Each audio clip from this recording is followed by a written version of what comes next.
is coming. All these voices.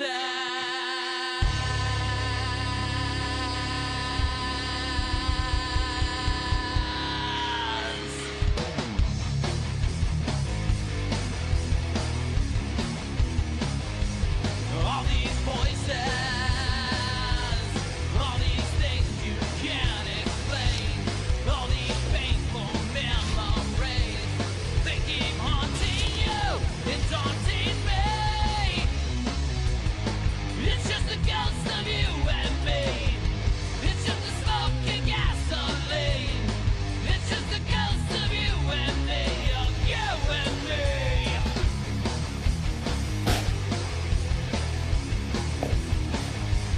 All these whispers. My name is James Hershey. Right back. All these shadows in my mind. With my reflection I can't find. It's just the ghost of you and me. It's just the smoke and gasoline. It's just the That ought to ghost do of it. you and me. Of you and me. Don't let 'em take you away. Don't let 'em bring you down inside. It's just the mirrors in your mind. Don't let 'em bring you down.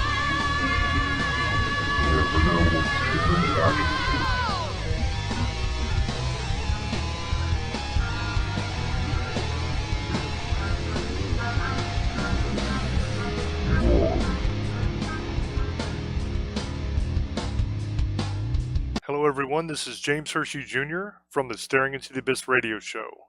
And this video is going to be part of the Dragon series that we're doing to go along with the episode of Staring Into the Abyss that we did on dragons. And this video is going to be on the Shen Long dragon, sometimes also called the Shen Long dragon. This is a Chinese dragon, and it's one of the oldest breeds of dragon that they have out there. And this is a spirit dragon that comes from Chinese mythology. And these guys are really interesting because they are the master of storms, and they're the ones that bring the rain. They were scaled dragons, and the Chinese people would really be careful to avoid offending the Shen Long dragon because they believed that if the dragon became angry or they felt neglected or taken advantage of or taken for granted, then there would be a punishment. There would be a price to pay. And that price would be bad weather. Okay, they would get storms, they would get droughts, they would get floods sometimes, or just really, really severe thunderstorms, hurricane type weather that would destroy their crops, and then they wouldn't be able to eat. These dragons were a blue-gray color, and sometimes they would have a spiked spine going along their backs. Their size varied. Sometimes they would be very large, and then sometimes they were like a medium-sized dragon. But pretty much all of the Shen Longs were a blue-grayish color, but there was a variation in that coloration. It usually stayed in the blue-gray range, but it would be different shades. They also had very long wings. Now, these dragons were not your typical dragon that you're used to hearing about, that flies around burning up villages and eating people and is just a nuisance. These dragons were actually very helpful to mankind, and they performed a whole bunch of different jobs. I know it sounds crazy that a dragon has a job, but these did.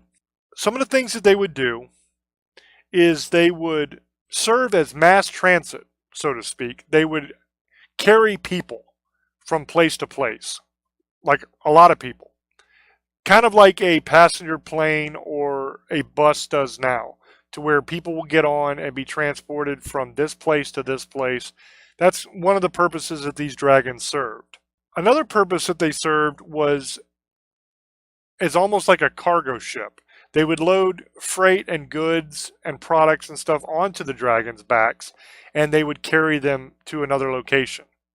They would also work for the ruling dynasty, and they would perform a lot of the same tasks for the dynasty of like transporting dignitaries and transporting goods and military equipment and soldiers and stuff like that. And all of the dragons that worked for the dynasty, they would wear silk collars around their necks. And on that collar would have the rank of the dragon because they were given different ranks just like the soldiers would be given different ranks. And the highest ranked and the wisest of the dragons would sometimes have the opportunity to mate with an imperial. Now, this dragon also had 5 claws. And since it had 5 claws, it is actually classified as an imperial dragon. So they were spirit dragons and they were imperial dragons at the same time, which is something that didn't happen very, very often. Now, the Chinese dragons to me are very interesting because the majority of dragons that we know about and that we're used to hearing about are scary creatures. You know, they're the ones that are sitting on top of a big mound of treasure, and anybody that goes near them gets killed. And you send knights there to slay them and all that. You know, all the old legends. But the Chinese dragons, there's several different breeds of Chinese dragon. It's not just the Shen Long dragon. It's a bunch of other ones as well. They're different because the overwhelming majority of Chinese dragons were not hostile towards human beings at all. The average human being would not have to worry about that dragon killing them and eating them if they were in its presence.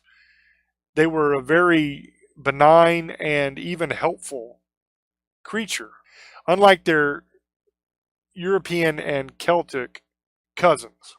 Now, in the Chinese mythologies, the dragons had a large role in the creation of the earth. And they also, one of their primary jobs is to make sure that the earth continues, to make sure that it doesn't get destroyed, and also that humanity is taken care of and doesn't do anything too crazy to hurt themselves. So in a way, they're almost like a protector of the planet and a protector of mankind, which is very interesting because it's completely different from all of the other dragon legends and mythologies. So this has been the Shen Long dragon. I hope you guys enjoyed this. If you did, hit the like button and please subscribe to the channel. And don't forget to check out Staring into the Abyss Sunday nights at midnight on Para X. Thank you guys for listening, and until I speak to you again, love many, trust few, and do harm to none. I love you. Bye-bye.